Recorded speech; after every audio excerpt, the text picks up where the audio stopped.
आपने चौथे राउंड के बाद कहा कि 270 हो चुके हैं आपके, तो अब अगले 3 राउंड में सिर्फ 2 सीट के लिए आप लड़ रहे हैं? देखिए, आप एक पत्रकार की दृष्टि से देख रही हैं। मैं ऐसा मानता हूं कि चुनाव का और चुनाव के परिणामों का दो दृष्टि से बहुत महत्व है। जो भी सरकार चुनकर आए उसको देश के हर हिस्से से समर्थन प्राप्त हो और सरकार स्थिर और पूर्ण बहुमत की हो, क्योंकि सरकारें अंततोगत्वा संकल्प पत्र या घोषणा पत्र के आधार पर चुनकर आती है। तो पॉलिटिकल पार्टी जो चुनाव में जा रही है या पॉलिटिकल पार्टीज का ग्रुप जो चुनाव में जा रहा है, उसका घोषणा पत्र पर ज्यादा से ज्यादा कॉन्स्टिट्यूएंसी से जन समर्थन किसी भी सरकार को काम करने का विश्वास देता है। और स्थिरता न केवल देश, दुनिया भर में हमारे देश की 130 करोड़ की जनता की जो इच्छा है इसकी व्याख्या करती है। तो मैं मानता हूं हमारे 400 पार के नारे को विपक्ष ने हमेशा की तरह एक शॉर्ट साइट, उनकी जो बहुत कम दूर की दृष्टि होती है, इससे देखकर इसको पॉलिटिसाइज करने का प्रयास किया है।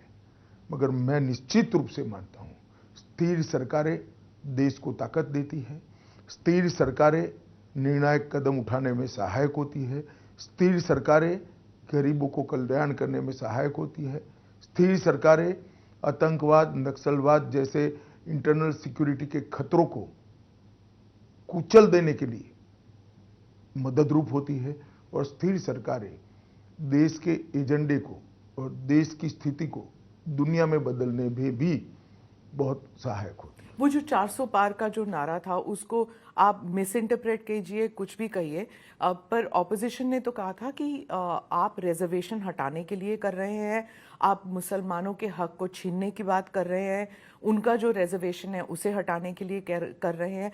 ये बात ग्राउंड लेवल तक जा चुकी थी। तो चौथे राउंड तक आप क्या कहेंगे कि क्या ये अगर आप कह रहे हैं कि निर्णायक जो कदम है उसके लिए था, not for taking out reservation? देखिए, इसमें मैं आपको इतना ही बता सकता हूं कि जब विपक्ष इतनी ओछी राजनीति करता है तो हम तो रिसीविंग एंड पर हैं। मगर हमने देश की जनता के सामने बहुत अच्छे तरीके से स्पष्ट किया है कि अगर हमारा उद्देश्य आरक्षण हटाना होता तो 10 साल से हमारे पास बहुमत था, इस देश की जनता ने ही दिया था, हमने तो वो नहीं किया। और जहां तक मुसलमानों के आरक्षण का सवाल है, मैं आज भी फर्म हूं कि धर्म के आधार पर इस देश में आरक्षण नहीं होना चाहिए। ये संविधान की स्कीम नहीं है, संविधान इससे सहमत नहीं है, और भारतीय जनता पार्टी धर्म के आधार पर आरक्षण नहीं होने देगी। आपने कहा कि 400 का जो टारगेट था वो आतंक और नक्सलवाद जैसे को कुचलने के लिए, ऐसे रीजंस के लिए था, लेकिन हिमंता जी ने कहा कि 400 पार का नारा जो है मथुरा में कृष्ण जन्मभूमि, काशी में ज्ञानवापी हटाकर विश्वनाथ मंदिर और पीओके को पूर्ण तरह भारत के साथ जोड़ने के लिए, इसलिए 400 का नारा। देखिए, पीओ को, पाक ऑक्यूपाई कश्मीर का जहां तक सवाल है, ये केवल भारतीय जनता पार्टी नहीं, देश की संसद का कमिटमेंट है कि पाक ऑक्यूपाई कश्मीर भारत का हिस्सा है और इस पर हमारा अधिकार है, इसको कोई झुठला नहीं सकता। ये आज जो फारूक अब्दुल्ला जी और कांग्रेस के नेता कह रहे हैं कि पाकिस्तान के पास एटम बम है तो उनको सम्मान करिए, पाक ऑक्यूपाई कश्मीर का डिमांड न करिए। मैं उनको पूछना चाहता हूं कि 130 करोड़ की आबादी वाला, जनसंख्या वाला एटॉमिक पावर भारत, ये महान देश, क्या किसी से डरकर अपने अधिकार जाने देगा? किस प्रकार की सोच है? और राहुल बाबा ने देश की जनता के सामने एक्सप्लेन करना चाहिए इनके अलायंस के नेता और इनकी पार्टी के नेता क्या कहना चाहते हैं। पाकिस्तान का सम्मान करो मतलब क्या? पाक ऑक्यूपाई कश्मीर जाने दे? वो कभी नहीं हो सकता। मैं पूर्णतया इस बात पर भारतीय जनता पार्टी का मत रखता हूं कि भारतीय जनता पार्टी मानती है कि पाक ऑक्यूपाई कश्मीर हमारा है और हमें ही मिलना चाहिए, और वो नहीं आता है तब तक हम सबका दायित्व अधूरा है। पर कोई प्रोएक्टिव कदम आज तक लिया नहीं है देखिए, सरकार आपके ने। इंटरव्यू में बताकर प्रोएक्टिव कदम नहीं उठाए जाते, उचित समय पर देश की और दुनिया की स्थिति देखकर, मगर ये हमने हमारा एक लक्ष्य तय किया है। पर वहां पर पहली बार वहां पर आजादी के नारे लग रहे हैं, वहां पर भारी तादाद में पाकिस्तान फौज भेज रही है वहां पे जो अपराइजिंग है उसे कुचलने के लिए, और भारत की तरफ से कोई मतलब चाहे सरकार हो या फिर कश्मीरी लीडर्स हैं वो कुछ नहीं कहते। जब भारत में ऐसे पथराव होते थे, प्रोटेस्ट होते थे, वहां के राजनेता हमेशा कहते थे हम वी आर विद यू, हमारी नैतिक जिम्मेदारी है आपको सपोर्ट करना। देखिए, वहाँ के डिस्प्यूट्स के आधार पर पाक ऑक्यूपाई कश्मीर का हमारा अधिकार हम जताना नहीं चाहते। वहाँ मिसमैनेजमेंट है, बैड गवर्नेंस है, वो उनका विषय है, परंतु पाक ऑक्यूपाई कश्मीर हमारा है क्योंकि पूरे कश्मीर का मर्जर भारतीय संघ के साथ हुआ है। वो अधिकार को कैसे लेना वो भारत का सवाल है, वहाँ के मिसमैनेजमेंट का सवाल नहीं। और हिमंता जी ने जो कहा था कि ज्ञानवापी की जगह विश्वनाथ मंदिर और कृष्ण जन्मभूमि, ये भी 400 का नंबर जो है टारगेट उसके लिए। देखिए, वो दोनों केस सुप्रीम कोर्ट के सामने है, सुप्रीम कोर्ट नहीं, न्यायालय के सामने किसी न किसी स्तर पर पड़े हैं, लंबित है, न्यायालय ने इसका संज्ञान भी लिया है।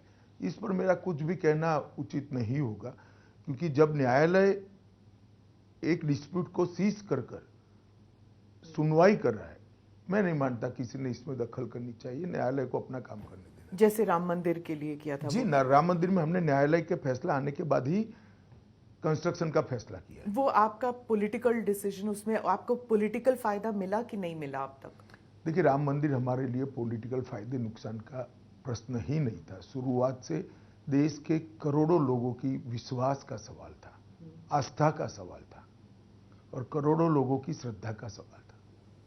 पर जब आपके सिर्फ आपके नहीं, जब भी बीजेपी के जो कैंडिडेट्स हैं उनके जो कैंपेन्स होते हैं तो नारे तो लगते हैं, जो राम मंदिर लेके आया हम उन्हें लेके आएंगे। देखिए, वो नारे जनता लगा रही है ज्यादातर।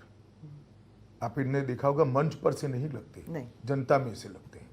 तो जनता के नारे कोई पॉलिटिकल पार्टी लीडर या तो आप भी नहीं तय कर सकती, वो तो जनता ही लगाएगी। देश में डेमोक्रेसी है ना, इसलिए।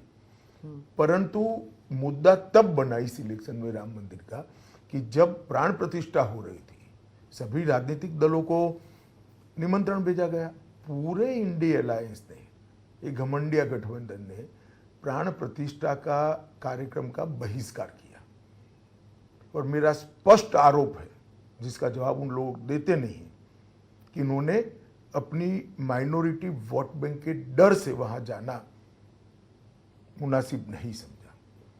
उनके पार्टी के कुछ लोग आपके पार्टी में आए थे क्योंकि वो मंदिर गए थे और उन्हें निकाल दिया गया, निष्कासित किया गया, या फिर उन पे डिसिप्लिनरी एक्शन के नोटिस दिए गए। वो हमारी पार्टी में आए हैं।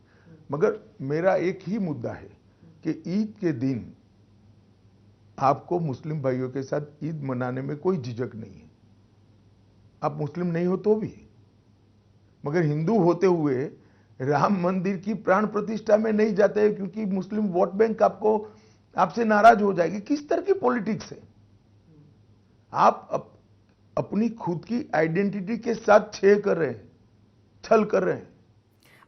अमित शाह जी, कई एक्सपर्ट्स हैं वो कह रहे हैं कि जब पहले 2 राउंड या तीसरे राउंड तक नैरेटिव जो था वो मच्छी, मटन, मुस्लिम, मंगलसूत्र पे था, और अब जाके महिला पर है, कि 2024 की जो इलेक्शन की जो चाबी है वो महिला वोटर के पास है। देखिए, सारे नैरेटिव आप लोग बनाते हैं, आप लोग तोड़ते हैं, आप लोग गढ़ते हैं। भारतीय जनता पार्टी का और एनडीए का एजेंडा बहुत स्पष्ट है। 10 साल में मोदी जी ने गरीब कल्याण के लिए ढेर सारे काम किए हैं। 10 साल में देश के चहुमुखी विकास के लिए हमने बहुत काम किए हैं। 10 साल में देश सुरक्षित हुआ है, 10 साल में देश समृद्ध हुआ है, और 10 साल में ढेर सारी जिद्दी टाइप की समस्याओं से देश को निजात मिली है। और यही हमारे इलेक्शन का एजेंडा है कि भारत का गौरव पूरी दुनिया में बढ़ा है, और वो मोदी जी के एफर्ट्स के कारण, उनकी क्षमता के कारण, उनकी संवेदनशीलता के कारण, और एजेंडा को नीचे तक पहुंचाने के इनके स्वभाव के कारण। पर ये सिर्फ नैरेटिव की बात नहीं है। जो फर्स्ट 3 राउंड्स की बात है, वहाँ पर महिला वोटर्स जो हैं, बहुत से लोग कह रहे हैं कि महिला वोटर्स जो हैं वो अपने पुरुष वोटर्स के संख्या में ज़्यादा आए हैं, और फिर जो पहले जो करते थे, जो पुरुष फैमिली के किसी सदस्य ने कह दिया कि यहाँ वोट डालना है, उस हिसाब से नहीं कर रहे, उनका अपना मन है। नहीं तो अगर ऐसा है तो अच्छी ही बात है। देश की माताओं बहनों ने अपनी इच्छा के अनुसार वोट देना ही चाहिए। क्या आपके कोई ऐसे पॉलिसीज हैं कि लाभार्थी जो है वो महिलाएं हैं, इसलिए? लाभार्थी छोड़िए ना स्मिता जी, आज तो आप मुझे बैठकर सवाल कर रही हैं, कल हो सकता है आप संसद में बैठकर सरकार को सवाल पूछे या विपक्ष को सवाल पूछे, क्योंकि 33% रिजर्वेशन इतने सालों से और किसी ने नहीं किया। नई पार्लियामेंट आई तो मोदी जी ने सबसे पहला बिल लाना कौन सा उचित समझा, तो 33% आरक्षण विधानसभाओं में और लोकसभा में लाना मोदी जी ने उचित। इतना बड़ा अधिकार मोदी जी ने इतने सालों के बाद देने का काम किया। पर हम ये इंटरव्यू बंगाल में कर रहे हैं, यहीं पे संदेश खाली का इंसिडेंट हुआ था, और यहाँ पे मुख्यमंत्री जो हैं वो महिलाएं हैं। उन्होंने कहा कि जो संदेश खाली का इंसिडेंट था वो बीजेपी का षड्यंत्र था, उनसे रचा गया ये खेल था। देखिए, मैं कई बार बता चुका हूँ, ममता बनर्जी जी ने अपनी कार्यशैली डेवलप की है। पहले अत्याचार कराइए, जब अत्याचार करिए और होने दीजिए, और अत्याचार से जब लोग परेशान हो जाते हैं, उसको उजागर करते हैं, सार्वजनिक करते हैं, तो वो छिपाने के लिए फिर से अत्याचार करिए। संदेश खाली इसका क्लासिक एग्जाम्पल है। एक महिला मुख्यमंत्री के नाक के नीचे धर्म के आधार पर ढेर सारे महिलाओं के साथ दुष्कर्म होता है और वो चुप बैठी है। हाईकोर्ट को इंटरवीन करना पड़ता है दोषियों को पकड़ने के लिए, उसके बाद भी जांच ठीक से नहीं होती है तो सीबीआई को हाईकोर्ट देती है। उनको शर्म आनी चाहिए। विपक्ष कहता है कि जहां आप संदेश खाली का इंसिडेंट उठाते हैं, आपका ही जो अलायंस कर्नाटका में है, वहां पे भी औरतों पर अत्याचार हुआ था। प्रज्वल रेवन्ना का केस बता रही हूं मैं, वहां पर आपने उन्हें बाहर जाने दिया। देखिए, आप कर्नाटक से ही आती, वहां सरकार किसकी है? कांग्रेस की। उनको अरेस्ट करने की जिम्मेदारी किसकी है?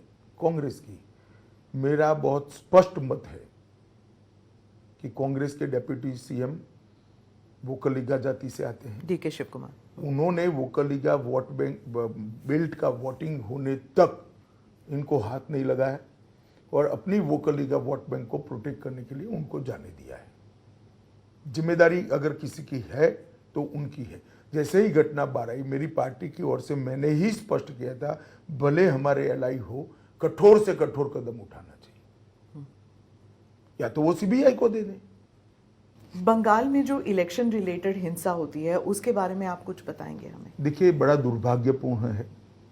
एक जमाने में यूपी बिहार में रैगिंग होती थी, चुनाव आयोग प्रिवेल कर गया, रैगिंग समाप्त हो गई।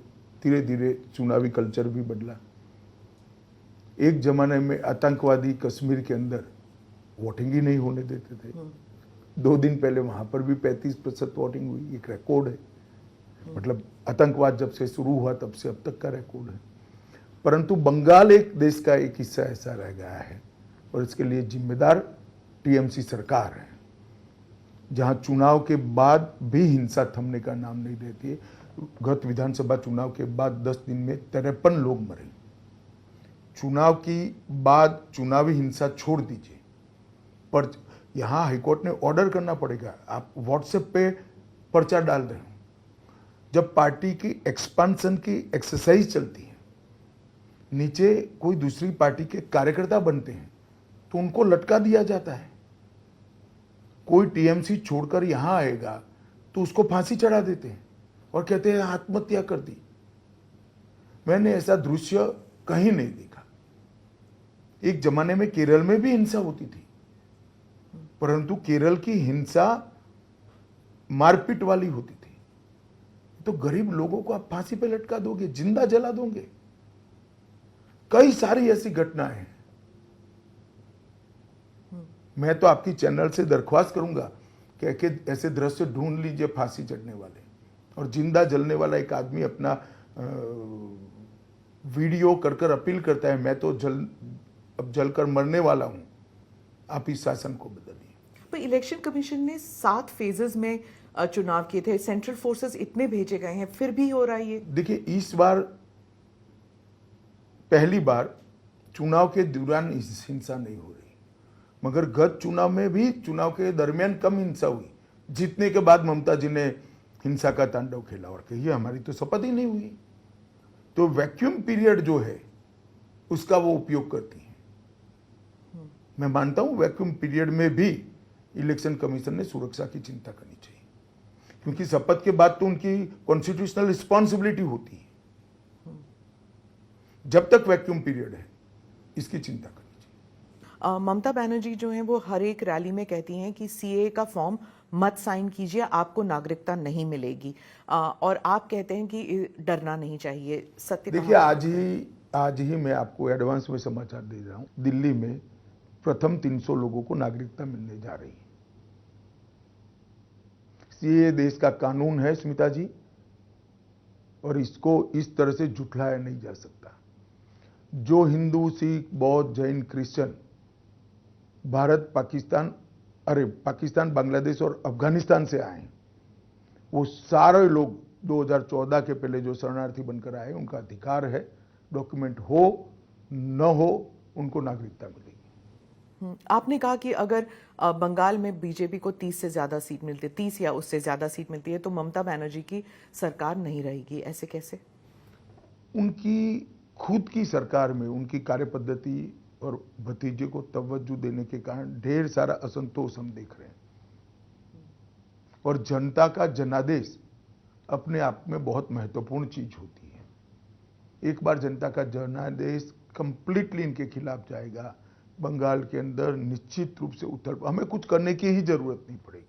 18 सीट में पोलिंग हो चुकी है इस राज्य में, कितनी सीट आप कहते हैं? मैं अभी भी मेरी बात पर कायम हूं, हम 24 से 30 सीट जीतेंगे, और निश्चित रूप से बंगाल की जनता इस बार बहुमत सीट नरेंद्र मोदी जी को देने जा रही है। क्या यही कारण है कि ममता बनर्जी जो है वो इंडिया अलायंस पार्टनर्स के राज्यों में जाके प्रचार बिल्कुल नहीं कर रही? हालांकि इंडिया नाम ही शायद उन्होंने दिया था, वो एटलीस्ट वो क्लेम करती हैं, पर उन्होंने कोई प्रचार नहीं किया, वो सिंगल फोकस इसी राज्य में रुकी हुई हैं।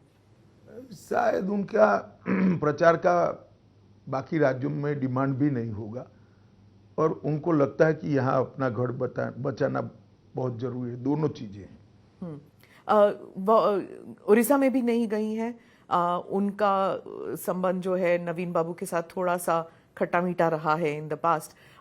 ओडिशा आप जा रहे हैं, वहाँ का आप बताइए कि वहाँ चल क्या रहा था, क्योंकि नवीन बाबू जो हैं वो अपना प्रीवियस रिकॉर्ड तोड़ना चाहते हैं, साइमल्टेनियस इलेक्शंस हो रहे हैं वहाँ पर, तो बीजेपी का क्या वहाँ पे क्या रणनीति है? देखिए स्मिता जी, एक बात समझ लीजिए, ये बात को नवीन बाबू ने भी स्वीकार करना चाहिए कि ओडिशा देश के बाकी हिस्सों की कंपैरिजन में इतना विकसित नहीं हुआ जितना बाकी के स्थिर सरकारों वाले राज्यों का विकास हुआ है। चाहे गुजरात हो, महाराष्ट्र हो, मध्य प्रदेश हो, छत्तीसगढ़ हो, उत्तर प्रदेश हो, हिमाचल हो, वहां इतना विकास नहीं हुआ है। पर 15 साल तो स्थिर सरकार थी वहां पे, फिर भी नहीं हुआ, इसलिए जनता बदलाव चाहती। एक दूसरा, मैं मानता हूं कि ओडिशा के प्राइड का मुद्दा भी बहुत महत्वपूर्ण हुआ है। लोगों को कहीं ना कहीं लगता है कि नवीन बाबू के पीछे से सरकार कोई और चला रहा है। उड़िया भाषा, उड़िया कल्चर और उड़िया साहित्य और कला, इसके प्राइड का इश्यू बहुत बड़ा हुआ है। और जिस प्रकार से प्रशासन ने राम जन्मभूमि के प्राण प्रतिष्ठा में सरकार का उपयोग कर लोक उत्सव में लोगों की हिस्सेदारी रोकने के लिए प्रयास किया, इससे भी लोग बहुत खफा है, नाराज है। उड़िया प्राइड की बात कर रहे हैं तो वो कहते हैं कि आपकी पार्टी में कोई चेहरा नहीं है जो नवीन पटनायक के मुकाबले कोई चीफ मिनिस्टर कैंडिडेट बन सके। चले, जनता जब मन बनाती है तब चेहरे दिखाई नहीं पड़ते हैं, जनता ही ढूंढ देती है। हमारे पास अच्छा नेतृत्व है, कई सारे लोग हैं, सक्षम लोग हैं, अनुभवी लोग हैं, 20-20 साल से राजनीति में अलग अलग जिम्मेदारी संभाले हुए लोग हैं। उनके पार्टी से भी कई सारे एक्सपीरियंस लोग हमारे यहाँ ज्वाइन कर चुके, कई साल पहले ज्वाइन कर चुके हैं। तो हमारे पास लीडरशिप क्राइसिस नहीं है। बिहार में क्या आपको गठबंधन का नुकसान होगा या फायदा, क्योंकि एंटी इनकम्बेंसी नीतीश कुमार के अगेंस्ट काफी दिख रहा है ग्राउंड पे। ये चुनाव मोदी जी को प्रधानमंत्री बनाने का है और हमारे गठबंधन की स्ट्रेंथ भी बहुत अच्छी है। हम निश्चित रूप से बिहार में हमारा गत चुनाव का जो परफॉर्मेंस था उसको रिपीट करेंगे। इंडिया अलायंस के पार्टनर्स बिहार में भी प्रचार करेंगे, यूपी में भी प्रचार करेंगे। तो मैं हिंदी बेल्ट पे आती हूँ। जो उत्तर प्रदेश में इंडिया अलायंस में एक नई जान आ गई है जब से केजरीवाल आए हैं, उनका नैरेटिव थोड़ा अग्रेसिव हो गया है, क्या ये आप मानते हैं? अभी तो वो कोई अलग इश्यू में ही फंसे हैं, थोड़ा इनको फ्री हो जाने दीजिए, बाद में देखो क्या होता है। पर वो जिस इशू में फंसे हैं वो राज्यसभा की मेंबर हैं स्वाति देखिए, जी। मैं इस पर टिप्पणी करना नहीं चाहता। अगर कोई पुलिस को कंप्लेन करता है तो पुलिस उसका संज्ञान देगी, मगर मैं इतना ही कहता हूं कि अभी उनको बेचारे को जिस इश्यू में फंसे इससे निपटारा लाने दीजिए, काहे को ये सब में उलझाती है आप। पर वो है ना 20 दिन और बाहर हैं, उन्होंने कहा है कि अगर मगर इश्यू अभी तो चल रहा है ना, देखिए कितना चलता है।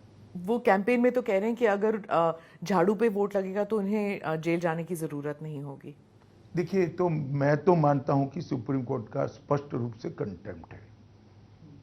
इनका कहने का मतलब है जो विजयी होता है सुप्रीम कोर्ट उनको दोषी होने के बावजूद भी जेल नहीं भेजती।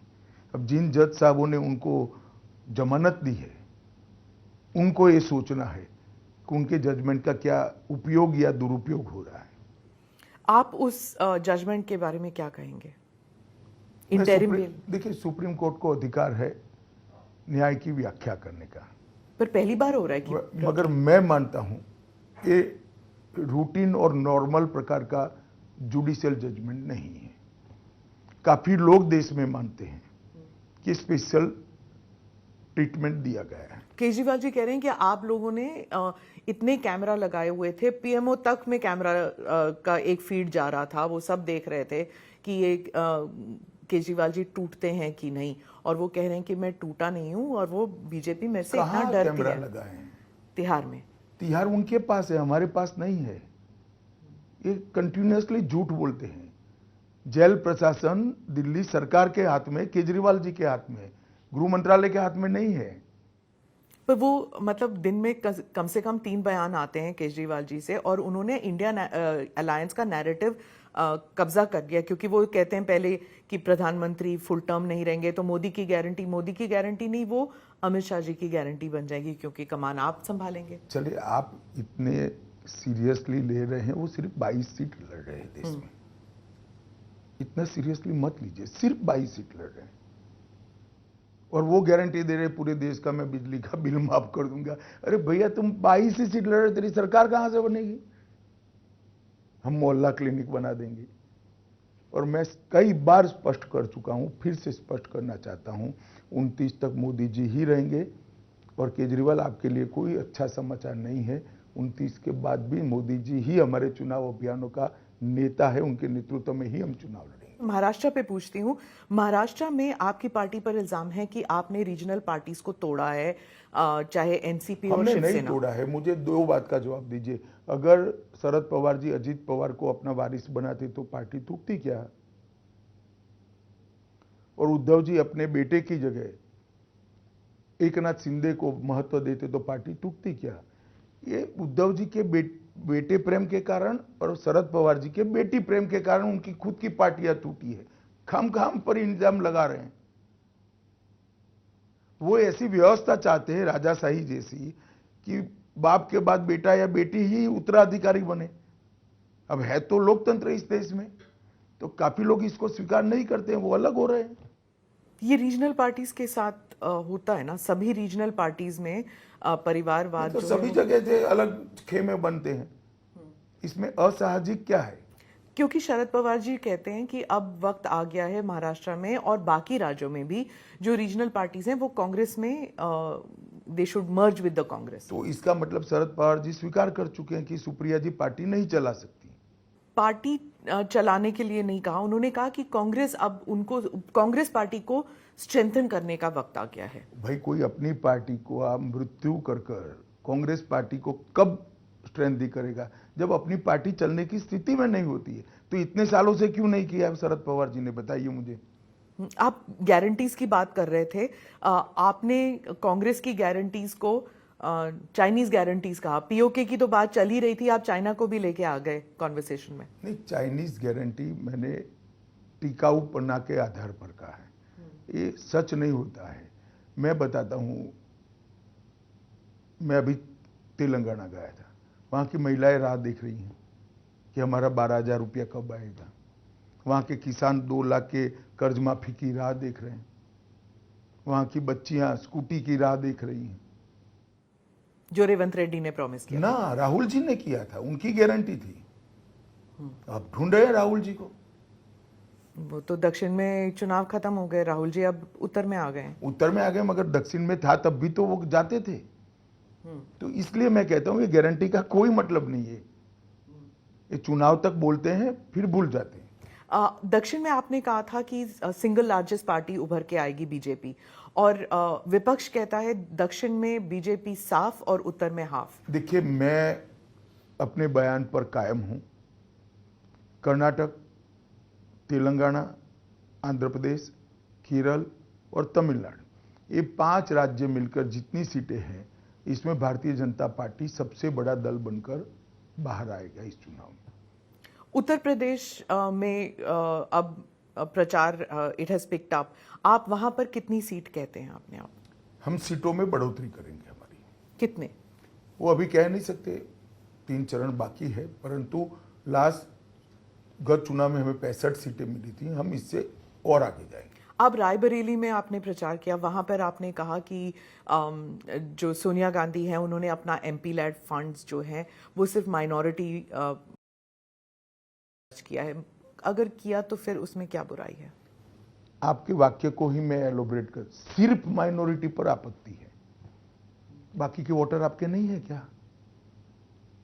टेकन फॉर ग्रांटेड ले रहे हैं आप? इतना ही छोटा सा सवाल है। वहां पर जो आपका कैंडिडेट है उसका स्टेचर गांधी फैमिली के मुकाबले थोड़ा कम नहीं है क्या? आप एक किसी और कैंडिडेट को वहां पर? देखिए, मैं 9 साल का था तब नारे लगाता था इमरजेंसी के खिलाफ।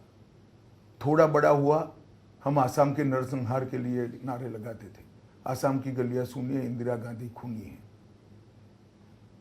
स्ट्रेचर देश की जनता बनाती है, कहीं जन्म लेने से नहीं बनता है स्मिता जी। हम सब सामान्य परिवार से जन्म लिए हैं, हमने जनता ने बड़ा किया है। तो लोकतंत्र का मतलब क्या है?